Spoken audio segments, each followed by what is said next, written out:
You are watching Shadowen, where the stories are real, and the fear is too. I don't even know why I'm reading this first one. My skin is literally crawling, and the coffee I drank 10 minutes ago is sitting like a lead weight in my stomach. This first account is titled The Midnight Anchor, and man, it just feels dirty. Like I need a shower after just looking at the text. So, okay. This started back in November. I was living in this absolute dump of an apartment in Dayton, Ohio. The kind of place where the heater makes this high-pitched screaming sound every time it kicks on, and the carpet has these stains that look like old blood, but are probably just spilled Hawaiian punch from the family who lived there in the 90s. I just finished a shift at the warehouse. My back was killing me, and I'd eaten a bag of those spicy lime chips for dinner because I was too lazy to microwave a burrito. My mouth tasted like salt and acid. I remember there was this one fly buzzing around the ceiling fan, even though it was freezing outside. Just one fat, slow fly. I finally crashed around 2 a.m. I woke up, or I thought I woke up, at 3:14 a.m. I know the time because my alarm clock has this obnoxious blue glow that lights up the whole room like a hospital wing. I tried to roll over because my left arm was falling asleep. You know that pins and needles feeling? But I couldn't move. My brain was like, hey, move your arm. And my body just said, no. It wasn't like being tied down. It was like my bones had been replaced with pig iron. I was heavy. So freaking heavy. I tried to draw a breath, but it felt like a fat man was standing on my sternum. I could only take these tiny, shallow sips of air. My heart was thudding against my ribs, but it sounded muffled, like it was underwater. Then the smell hit me. It wasn't a ghostly smell. It smelled like a wet dog that had been rolling in garbage. It was thick. It was clogging my nose. I tried to cut my eyes to the left, toward the closet. I'd left the door cracked about 3 inches. I always do that, I don't know why. And I saw something. It wasn't a shadow. It was darker than a shadow. It looked like a hole in the world. It was tall, like way too tall for the ceiling, so it had to hunch over. Its neck was bent at this sickening 45-degree angle. I couldn't see a face, just the suggestion of a chin and long, matted hair that looked like wet seaweed. It started moving. It didn't walk, it kind of slid. It made a sound like sandpaper being rubbed together. Scritch, scritch, scritch. I was screaming in my head. I was screaming until my mental throat felt raw, but my actual mouth was just hanging open, dry as a bone. The thing got to the edge of my bed. I could see the edge of the mattress dip down under its weight. It leaned over me, and I could feel this freezing cold air coming off it, like someone had opened a freezer door in the middle of summer. Its face was inches from mine. No eyes, just these deep, leathery pits. And it started to whisper. It wasn't words. It was like a radio tuned between stations. Static, pops, and this wet, clicking sound. Click, clack, kst. I felt a drop of something cold and slimy fall from its hair and land right on my cheek. I can still feel the spot where it touched me. It burned. Not like fire, but like ice sticking to your tongue. I stayed like that for what felt like 3 hours. My eyes were watering from not blinking. The fly from earlier, that stupid, fat fly, landed right on the thing's hunched shoulder. It didn't move. It just sat there. That was the part that broke me. The reality of the fly on this nightmare. Eventually, the blue light of the clock shifted to 3:15 a.m. Only 1 minute had passed. My fingers suddenly twitched, and the weight vanished. The room was empty. The smell of wet dog was gone, replaced by the smell of stale chips. I didn't get up. I just lay there and cried until the sun came up. I still have that little red mark on my cheek. The doctor said it's just a localized skin irritation, probably from a spider bite. But I know. I haven't slept in that bedroom since. I sleep on the sofa with the TV turned up to full volume. It's been 3 weeks, and I think I'm losing my job because I keep nodding off at the forklift. I don't care. I just can't go back in that room. The part about the fly. Why did that get to me so much? My hands are actually shaking. I need to keep going before I chicken out and turn the mic off. This next story was sent in by someone who wants to remain anonymous, and it's titled, "The Pressure in the Dark." It's got this vibe that makes me want to check under my own desk right now. I live in a small town in Georgia, the kind of place where everyone's got a rusted-out truck in the front yard, and the cicadas are so loud in the summer you have to shout to be heard. This happened last Tuesday. I'd had a rough day. My car, this 2005 Corolla that's basically held together by duct tape and prayers, blew a tire on the way home. It cost me $80 to get a used one mounted, and that was basically my grocery money for the week. So I was pissed. I was laying in bed, staring at a water stain on the ceiling that looks vaguely like the state of Florida, just stewing in my own head. I fell asleep around midnight, listening to the sound of a distant chainsaw. Somebody's always doing yard work at weird hours out here. I woke up because I felt my cat, Buster, jump onto the foot of the bed. At least, I thought it was Buster. I felt the thud, then the slow, rhythmic pressure of paws walking up my legs. I was half asleep, so I didn't think much of it. I just wanted to tell him to get off so I could roll over. But I couldn't move. My jaw was locked shut. My tongue felt like a piece of dry leather. I tried to moan, to make any kind of noise, but it was like my vocal cords had been cut. And then I realized Buster was outside. I'd put him out an hour before I went to bed because he kept trying to eat a plastic bag. The pressure on my legs didn't stop. It kept moving up. But it didn't feel like a 10-pound cat anymore. It felt like someone was placing bricks on my shins, then my knees, then my thighs. The weight was immense. I could hear the wooden slats of my bed frame groaning under the pressure.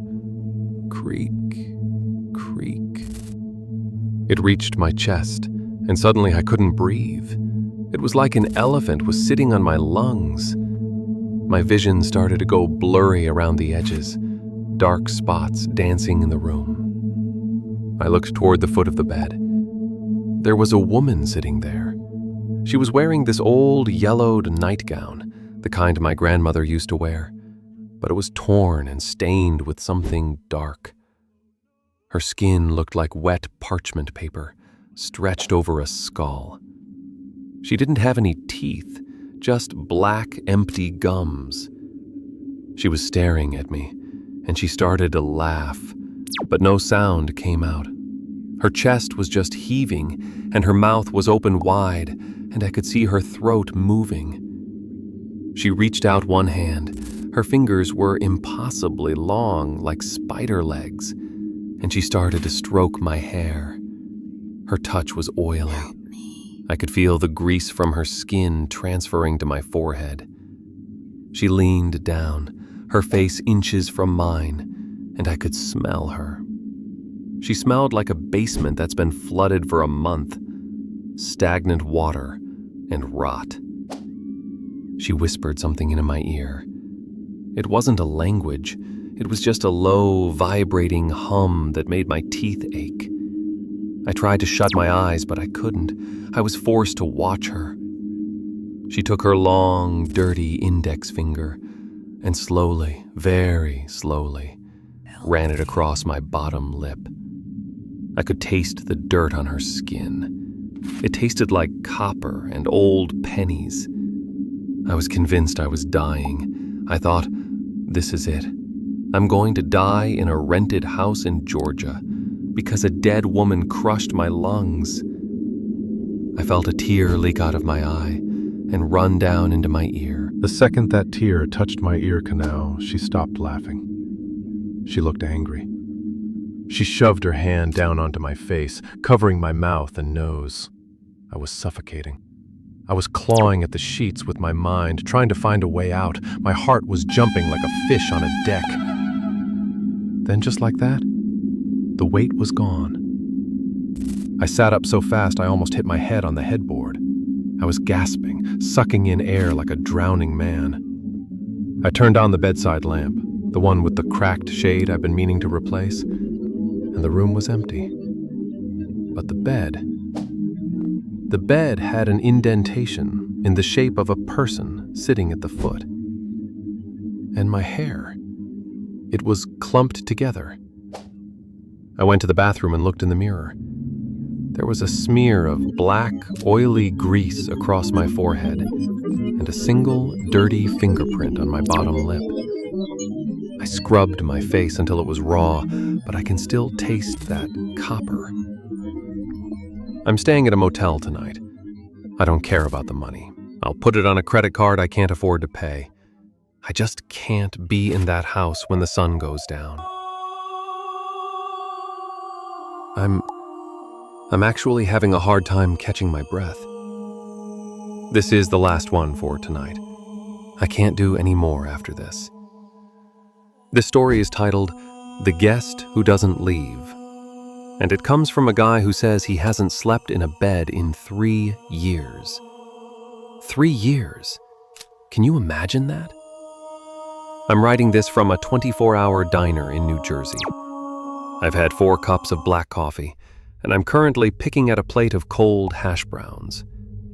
The waitress keeps looking at me like I'm a freak, but she doesn't know. She gets to go home and sleep. I don't. This started when I was 24. I'm 27 now, but I look like I'm 50. I have these bags under my eyes that look like bruises. It started as normal sleep paralysis. You know, the usual.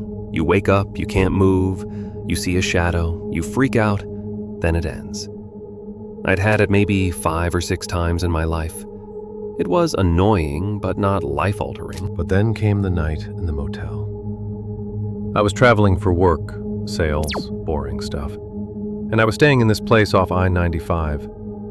It was one of those rooms that smells like lemon-scented bleach and old cigarettes. The TV had a cracked screen and the remote was sticky.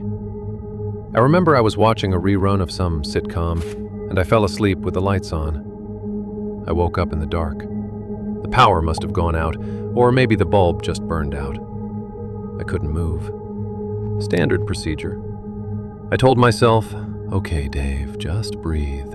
It'll be over in a second. Count to 10. 1, 2, 3. But at 4, I heard a sound. It was coming from the bathroom. Drip, drip, drip. The faucet was leaking, but then the rhythm changed. Drip, drip, drip. It sounded like someone was tapping their fingernails against the porcelain sink. Then the bathroom door, which I'd shut completely, swung open. It didn't creak. It was silent. A figure walked out. It was a man, I think. He was wearing a suit, but it was way too big for him, like a kid wearing his dad's clothes. His hands were tucked into his pockets. He walked over to the chair in the corner of the room, the one with the ugly floral pattern, and he sat down. He crossed his legs. He just sat there, looking at me. I couldn't see his face because of the shadows, but I could see his eyes. They weren't glowing or anything. They were just reflecting the little bit of light coming from under the door. They were wide, unblinkingly wide. "You're awake," he said. His voice didn't sound like a voice. It sounded like two pieces of dry wood rubbing together. I tried to scream, but my throat was a desert. He stood up and walked over to the bed. He didn't put any weight on me. He didn't choke me. He just leaned over and whispered, "I'm going to stay for a while." And he did. He stayed for the whole night. I couldn't move, and he just stood there, leaning against the wall, watching me breathe. Every time I felt like I was about to break out of the paralysis, he would reach out and touch my shoulder, and I'd be slammed back down into the heaviness. It was like he was pinning my soul to the mattress with just one finger. He told me stories. They didn't make sense. He talked about the way the dirt feels when it's packed into your ears. He talked about the sound a heart makes when it stops. When the sun started to come up, he didn't disappear. He just walked back into the bathroom. I finally regained my movement and I bolted. I didn't even grab my suitcase. I just ran to my car and drove. But here's the thing. That was 3 years ago. And every time I try to sleep in a bed, any bed, he's there. If I lay down on a mattress, within 10 minutes, the paralysis hits. And then I hear the bathroom door open. I hear the scritch of his oversized suit. I've tried sleeping in chairs. It works for a while, but eventually I get too tired and I slump over. And as soon as my body enters that deep sleep state, he's there. He's standing in the corner of the diner right now. Not really. I don't see him with my eyes. I see him with my, my mind. He's waiting for me to close my eyes. He's waiting for me to give in. I'm so tired. My head feels like it's full of wet sand. I just want to sleep for 1,000 years. But I know if I do, I'll never wake up. He'll be there, leaning over me, telling me more stories about the dirt. I think I'm going to go buy another coffee. The waitress is coming over. She looks annoyed. I don't care. Subscribe to Shadowen if you think you can sleep tonight. I don't think I can.